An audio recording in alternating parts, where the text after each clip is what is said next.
El aire en el coche era una losa. Pesado, espeso y sin movimiento, como si la misma Ciudad de México hubiera decidido envolvernos en su asfixiante abrazo. Hacía una semana que mi suegra, Carmen, había venido a visitarnos. La visita había sido, como siempre, una mezcla de cortesía y tensión, una danza delicada que Jorge, mi esposo, y yo habíamos perfeccionado a lo largo de los años. Ahora, con el fin de semana terminado, me había tocado a mí la tarea de llevarla de vuelta a su casa en Cuernavaca. Un viaje de poco más de 80 kilómetros, pero en un día como este parecía un martirio. Jorge y nuestro hijo Miguelito se quedaron en casa, resguardándose del calor abrasador que había invadido la ciudad. Me sentía una mártir conduciendo a través de la carretera, con el sol de mediodía golpeando las ventanas y convirtiendo el interior del coche en un sauna. Llevaba puesto un sencillo vestido de algodón, de color blanco, que ya se sentía pegado a mi piel por el sudor. A pesar de los esfuerzos del aire acondicionado, el calor era implacable, se colaba por cada rendija, calentaba el volante y el asiento, y me hacía sentir como si estuviera cocinándome a fuego lento. A mi lado, Carmen parecía tan impasible como siempre. Llevaba un vestido de lino de un color terracota, con un elegante estampado de flores de hibiscus. Sus sandalias de tiras de cuero dejaban al descubierto unos pies perfectamente cuidados. A sus 50 y tantos años, Carmen era una mujer de una belleza intemporal. Su figura era esbelta y su postura, erguida y orgullosa. Tenía una clase natural, que no se podía comprar, que venía de una vida de elegancia y buenos modales. Se abanicaba con una revista con movimientos pausados y precisos. De vez en cuando, con un gesto sutil, levantaba el dobladillo de su vestido, para que el aire rozara sus piernas. Yo de reojo no podía evitar notar la suave curva de sus pantorrillas y la gracia con la que se movía. Su piel, de un color bronceado suave, parecía brillar bajo el sol. Sentí una punzada de algo que no podía nombrar, una mezcla de admiración y un anhelo extraño. La conversación fluía a ratos hablando del jardín, de las nuevas recetas de cocina y de las últimas noticias de la familia. Pero el calor parecía absorber las palabras, dejándonos en un silencio incómodo, lleno de la tensión de la situación. Después de una media hora de viaje, vi una pequeña y solitaria fuente de piedra a un lado de la carretera, cerca de una pequeña aldea en el estado de Morelos. Era un rincón tranquilo, sombreado por unos viejos ahuehuetes. Me pareció una bendición. Quizás deberíamos detenernos un momento, dije con la garganta seca. Carmen asintió con una sonrisa de alivio. Salimos del coche y el calor nos golpeó como una pared. El aire era pesado, lleno del aroma de la tierra seca y las flores del campo. El agua de la fuente estaba fría, como si el manantial naciera en las profundidades de la tierra. Bebimos con avidez, mojándonos las caras y los cuellos. El alivio era indescriptible. Me quité mi chaqueta de punto que llevaba, dejando al descubierto mi blusa de lino, que ya se sentía pegada a mi piel. ¡Qué maravilla!, suspiró Carmen, secándose las manos con un pañuelo de encaje. Nos sentamos un momento en un banco de piedra. Ella, con su revista, se abanicaba con más fuerza. Yo, con los ojos cerrados, sentía la brisa tibia sobre mi piel, y era un paraíso. Cuando volví al coche, el aire acondicionado parecía funcionar de nuevo. Justo cuando nos pusimos en marcha, Carmen se giró hacia mí con una mirada que me hizo estremecer. No era solo la mirada de mi suegra. Era algo más. Ana, dijo, conozco un lugar. Un cenote escondido, no muy lejos de aquí. Podemos desviarnos un poco y darnos un baño. El camino está en la próxima desviación, a solo unos metros. ¿Qué te parece? La propuesta fue tan inesperada como tentadora. El solo pensamiento de sumergirme en agua fría hizo que mi corazón se acelerara. Claro, Carmen, vamos, respondí sin dudar. Seguí sus indicaciones y en poco tiempo dejamos la carretera principal. El camino era de tierra, lleno de baches, y el coche se agitaba como un barco en un mar de arena. Pero el paisaje a nuestro alrededor se volvía más exuberante. Los árboles eran más altos, las sombras más profundas. Cuando llegamos, el lugar era un paraíso. Un cenote cristalino, oculto entre la densa vegetación, con una pequeña orilla de arena. Y lo mejor de todo, no había nadie. Es perfecto, susurré. Sin pensarlo 2 veces, me bajé del coche. Mi vestido de algodón era fácil de quitar. Lo dejé a un lado y me metí en el agua. El shock de la temperatura fue un alivio inmenso. El agua era tan clara que podía ver el fondo, lleno de rocas y algas. Floté sintiendo la caricia fría del agua en mi piel. Observé a Carmen. Ella se acercó a la orilla lentamente con su vestido aún puesto. Con una mano, sostenía el dobladillo para que no se mojara. Con la otra se mojaba las piernas, como si estuviera probando la temperatura del agua. Sus piernas, que había visto fugazmente en el coche, se veían aún más bellas y elegantes bajo la luz del sol. Carmen, el agua está deliciosa. ¿Por qué no te metes del todo? La invité con la voz llena de una excitación que me sorprendió. Ella me miró dudando. No lo sé, Ana. No tengo un traje de baño. Sería un poco incómodo, ¿no crees? En ese momento mi mente se aclaró. Quería verla. Quería ver lo que se ocultaba bajo ese elegante vestido. Si quieres, me doy la vuelta, le ofrecí, sintiendo un rubor en mis mejillas. Carmen sonrió, una sonrisa pequeña y cómplice. Está bien, Ana. Date la vuelta. Me sumergí nadando unos metros más allá, y luego, con el corazón latiéndome con fuerza, miré por encima de mi hombro. Vi a Carmen soltar su vestido, que cayó en el suelo. Llevaba un conjunto de lencería de un color crema. Era un sujetador de encaje y unas bragas de talle alto. No era moderna, era de un estilo clásico y elegante y se veía espectacular en su cuerpo. Sus manos se movieron a su espalda para desabrochar el sujetador. El espectáculo era increíble. Sentí que me ardía la sangre. Justo en ese momento, ella se giró y yo tuve que sumergirme rápidamente para que no me viera. Un instante después escuché su voz. Ya está, Ana. Puedes voltear. Una vez en el agua, la intimidad se hizo palpable. El cenote, con su belleza natural y su silencio, parecía un templo sagrado para nuestro encuentro. Carmen flotaba a unos pocos metros de mí con el sujetador de encaje y las bragas de talle alto empapados, que se pegaban a su piel, revelando sus curvas de una manera que las prendas secas no podrían. No pude evitar que mis ojos se fijaran en su lencería clásica, tan fuera de lugar en ese entorno natural, y tan deliciosamente erótica. Era como una pieza de arte antiguo, algo que pertenecía a una época de la que yo solo había leído. El agua era fresca y pura, como si nos estuviera purificando de los pecados de la ciudad. Nadamos en silencio durante un rato, dejando que el líquido nos envolviera. De vez en cuando nuestras manos se rozaban, y la corriente eléctrica que sentía era intensa. La tensión de la primera parte de nuestro encuentro se había transformado en un tipo diferente de energía, algo más profundo. Ella no parecía avergonzada de su lencería. De hecho, me pareció que había un destello de desafío en sus ojos, como si estuviera disfrutando de mi asombro y mi deseo. «¡Qué lugar tan maravilloso, Ana!», dijo, su voz era un susurro que parecía resonar en el cenote. «Es uno de los secretos de Jorge.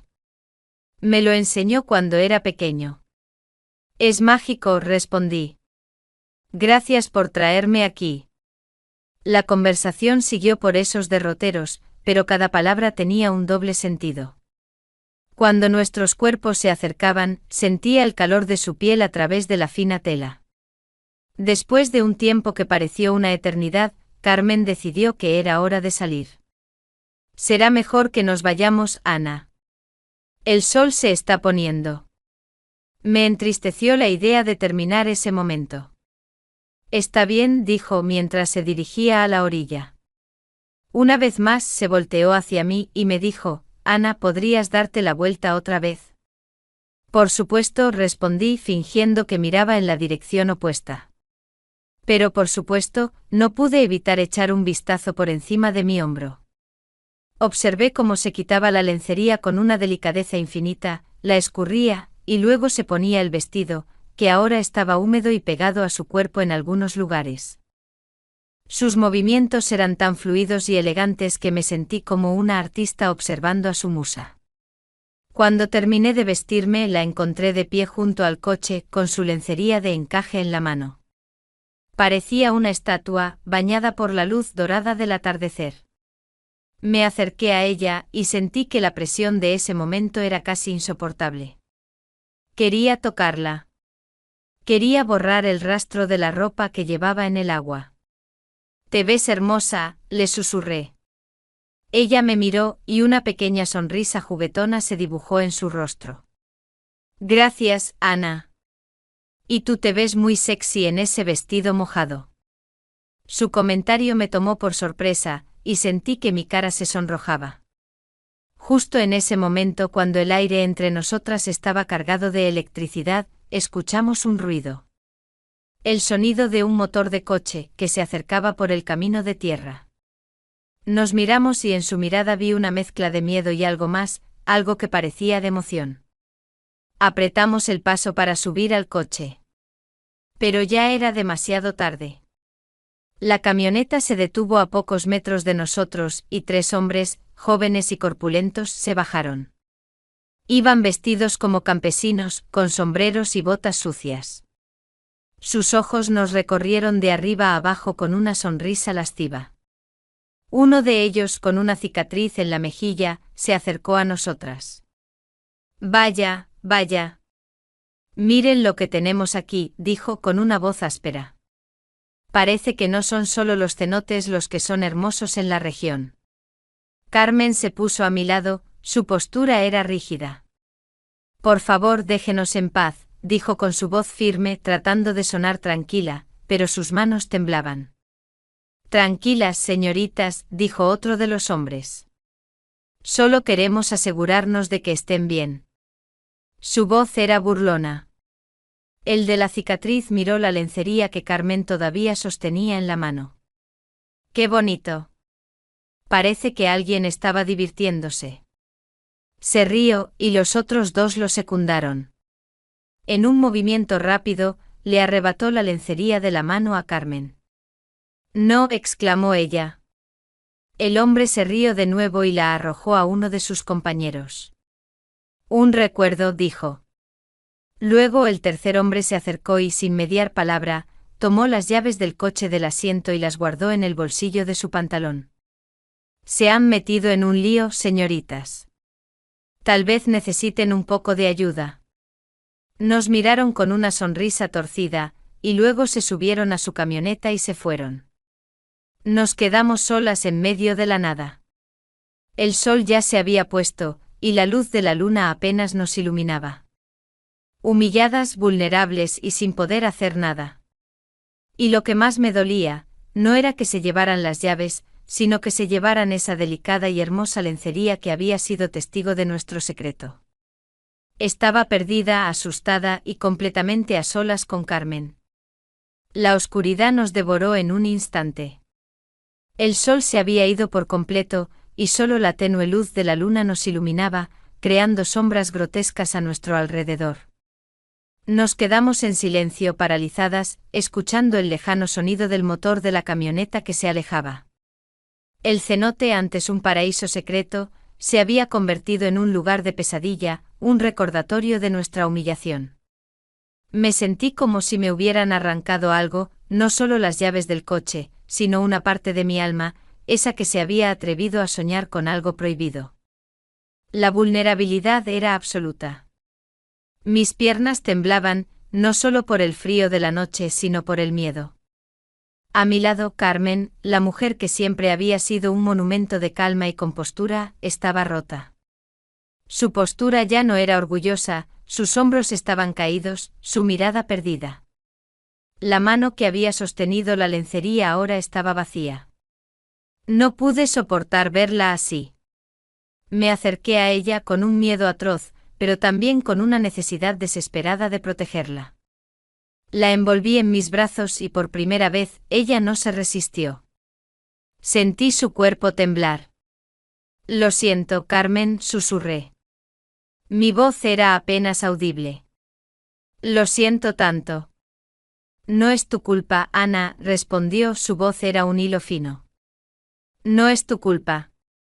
Nos quedamos abrazadas en el silencio, el aroma de su perfume, que se había mezclado con el olor a tierra mojada, ahora era mi único consuelo. No había palabras para lo que nos había pasado. Solo había el trauma compartido. Y el frío de la noche. Tenemos que irnos, dijo Carmen separándose. No podemos quedarnos aquí. El camino es largo hasta el pueblo más cercano. Y así, sin más, comenzamos a caminar. El camino de tierra era un sendero oscuro e incierto. Yo iba adelante, mis sandalias se hundían en la tierra blanda, y sentía cada piedra bajo mis pies. Carmen me seguía de cerca. La brisa de la noche era fresca, y la ropa mojada se sentía como una segunda piel, fría y pesada. El camino parecía interminable. La luna, ahora en lo alto, arrojaba una luz fantasmagórica sobre los árboles y la maleza. En ese largo trayecto comenzamos a hablar. No del incidente, sino de la vida, de cosas superficiales. Como si al hablar de lo trivial, pudiéramos protegernos del terror que nos había visitado. Me habló de su juventud, de sus viajes a España, de cómo había conocido a Jorge. Y yo le hablé de mi infancia en Ciudad de México, de mi trabajo, de lo que sentía por Miguelito. La conversación era una balsa en un mar de incertidumbre. Después de lo que parecieron horas, el miedo empezó a disolverse, dejando un vacío que llenamos con nuestras voces. Pero la verdad de lo que había pasado seguía ahí, en el aire. La violación de nuestro santuario, el robo de nuestra intimidad, de ese delicado y hermoso secreto. Carmen me miró con una mirada profunda, una que no había visto antes. Esas personas, te llevaron algo más que las llaves, ¿verdad?, preguntó, su voz era suave y llena de dolor. Sí, Ana. Se llevaron una parte de mí. Algo que no era de ellos. Algo que me hacía sentir viva. Sus palabras me dolieron más que el frío. Entendí. No era solo la vergüenza, era la pérdida de la fantasía, la interrupción del deseo. Nos detuvimos. A lo lejos vimos una luz. Una pequeña y solitaria casita en el camino. Estaba abandonada, sin ventanas, pero tenía un pequeño porche donde podríamos refugiarnos. Entramos y el aire en el interior era cálido y polvoriento. Nos sentamos en el suelo de tierra, una al lado de la otra sin decir nada. Tengo frío, susurró Carmen. Yo también, dije. Ella me miró y su mirada era una mezcla de tristeza y una rendición extraña. Ana, dijo, su voz era tan suave que tuve que acercarme para escucharla, ¿podrías abrazarme? De verdad. La envolví en mis brazos de nuevo, pero esta vez fue diferente. No fue para protegerla del miedo, sino para protegernos la una a la otra de la noche y de la soledad. Su cuerpo era cálido, y me acurruqué a su lado.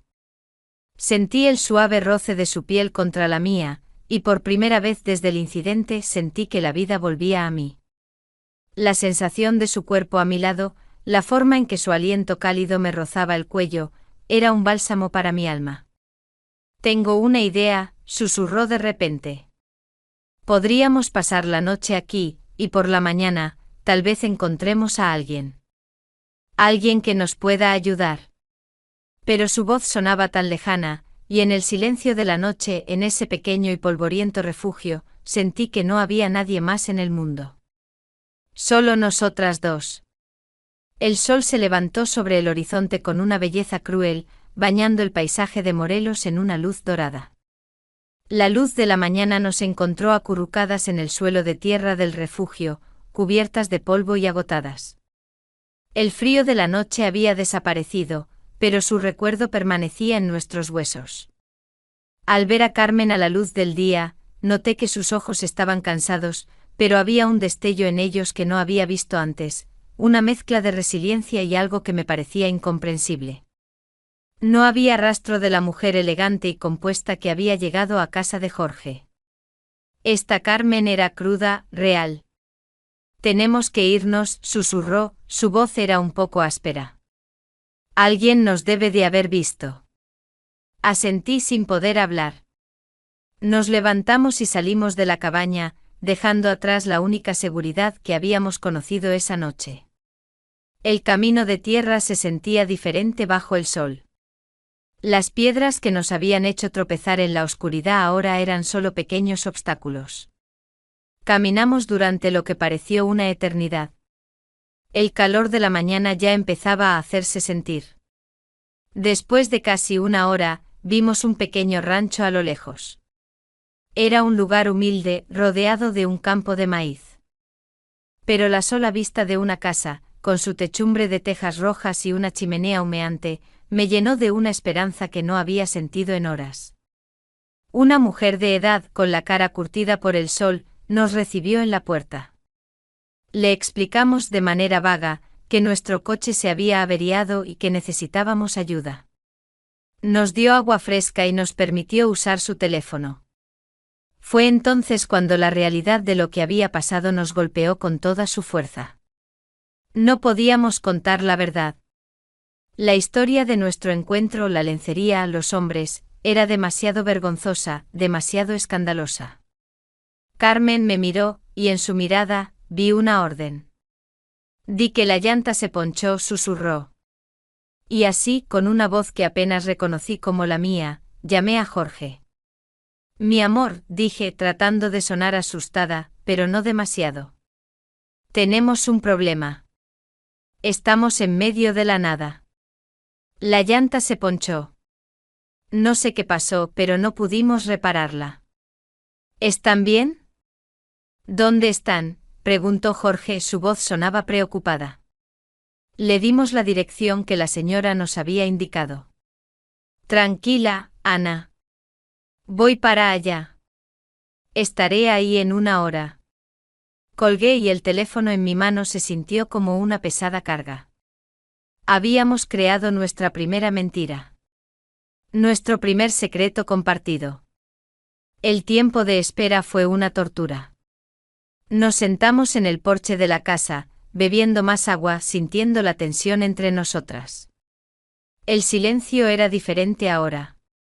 Ya no era de miedo, sino de complicidad. La mentira nos unía en un nivel nuevo. Mis ojos se posaban en ella, y ahora no veía solo a la mujer que me atraía, sino a la mujer que era capaz de sobrevivir, de ser fuerte, de ser una maestra en la farsa. Ella, que había sido humillada, ahora parecía más fuerte que nunca. Cuando el coche de Jorge apareció en el camino, sentí una mezcla de alivio y pánico. El contraste entre él y el mundo que habíamos conocido en la última noche era abrumador. Jorge en su camisa impecable con su aire seguro y su preocupación genuina. Nos abrazó a las dos, nos hizo preguntas y nosotras respondimos con la versión editada de los hechos. Yo me sentía como si estuviera en una obra de teatro. Y Carmen era la actriz principal. Ella hablaba con Jorge con una facilidad asombrosa, explicando los detalles técnicos de la llanta ponchada, y me di cuenta de que ella ya lo había pensado todo, de que había un plan. Cuando nos subimos al coche me senté en el asiento del copiloto, Carmen atrás. Y entonces, mientras Jorge nos llevaba de regreso a casa, algo extraño sucedió. Carmen, desde el asiento trasero, se inclinó hacia adelante. «Sabes, Jorge», dijo con una voz muy natural, «la carretera es tan bella. Pero también puede ser un poco salvaje». Jorge se rió. «Sí, mamá. Me imagino. Es bueno que estén en casa». Pero la mirada de Carmen no era para él. Sus ojos se encontraron con los míos en el espejo retrovisor. Su sonrisa era pequeña, apenas visible, y vi un destello de malicia en su mirada. Su voz, ahora, no era de una madre hablando con su hijo, sino de un cómplice hablando con otro. Sí, salvaje, repitió, y luego se echó para atrás. En ese momento el miedo se apoderó de mí. No era el miedo a los hombres de la camioneta. Era el miedo a Carmen. La lencería no fue robada por unos delincuentes al azar. La forma en que ella miró su cuerpo en el cenote, la forma en que reaccionó al principio, su calma ahora. Y sus palabras. Salvaje. No se refería a la carretera. Se refería a nuestra noche. A nuestra experiencia.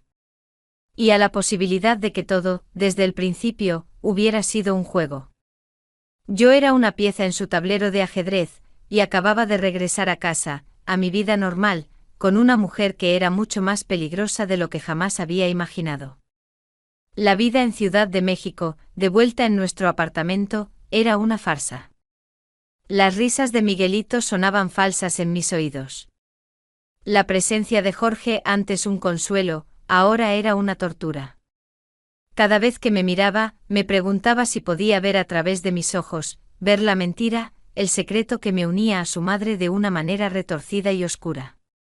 La noche en la que estuvimos perdidas en el desierto, no fue un incidente. Fue un rito de iniciación. Yo era parte de un juego que no entendía. Y el único otro jugador era Carmen. Ella se había ido a su casa en Cuernavaca.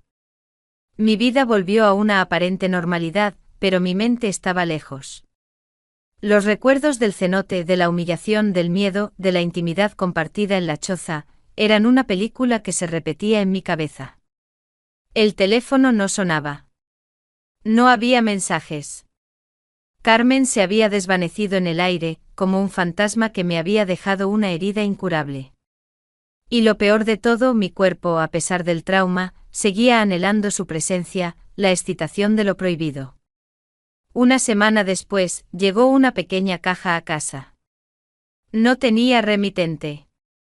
Jorge la abrió y me la entregó con una sonrisa. Es para ti, mi amor. De mamá. Mi corazón dio un vuelco. Dentro no había nada más que una nota.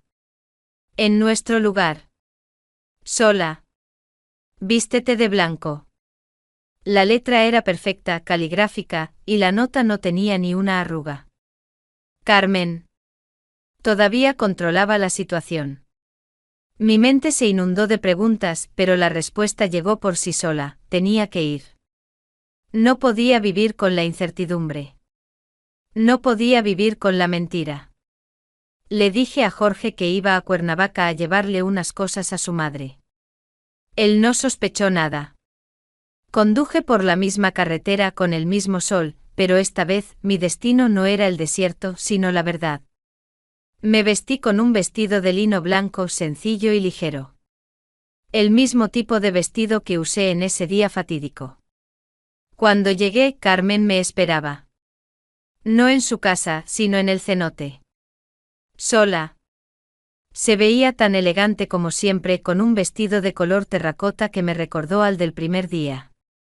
Se acercó a mí con una sonrisa, pero esta vez, sus ojos no eran cálidos. Eran fríos, calculadores. Llegaste, dijo. Sabía que lo harías. ¿Qué es todo esto, Carmen? Pregunté. Mi voz temblaba. La ponchadura de la llanta. ¿Los hombres? ¿Por qué me hiciste esto? Ella se rió, una risa fría y amarga que me heló la sangre. Ana, mi querida Ana. Es gracioso que aún pienses que yo era la víctima. Yo no fui la víctima. De su bolso sacó unas llaves. Eran mis llaves, las que los hombres le habían robado. No fueron robadas, dijo con una sonrisa maliciosa. Yo se las di. La lencería también se la di. Ellos son viejos amigos de la familia. Querían hacerle un favor a su amigo. Mi amigo. No entiendo, susurré sintiendo que me faltaba el aire. Todo fue un juego, Ana. Una prueba. Mira, mi matrimonio con Jorge es estable. Aburrido. Mi vida está llena de cosas pero vacía. Necesitaba un escape. Y tú eres tan perfecta. Tan pura, tan inocente. Quería ver si eras capaz de ver el lado salvaje de la vida. Si eras lo suficientemente valiente para unirte a mí. Me sentí como si estuviera a punto de desmayarme. La noche, la humillación, todo fue una mentira. No toda, dijo. Tú sentiste miedo, lo sé. Yo también sentí la emoción de la vulnerabilidad. Pero la intimidad que compartimos, la que experimentamos en la choza, la forma en que me protegiste, eso fue real. Eso es lo que quería. Quería que te entregaras a mí, no solo por deseo, sino por necesidad. Quería que la inocente esposa de mi hijo se convirtiera en mi cómplice. En mi pareja de juego. Carmen se acercó a mí, sus ojos brillando con un fuego que me asustaba. Lentamente metió la mano en su bolso y sacó algo. Era un paquete envuelto en papel de seda. Lo abrió con cuidado. Dentro estaba mi ropa interior. Un conjunto sencillo y nada especial. Lo había lavado y perfumado.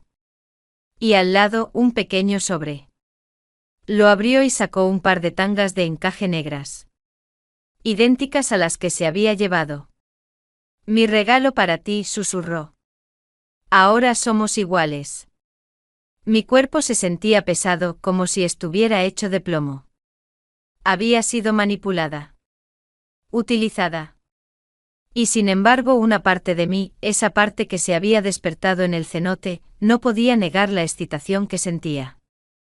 El terror y el deseo se mezclaban en un cóctel tóxico.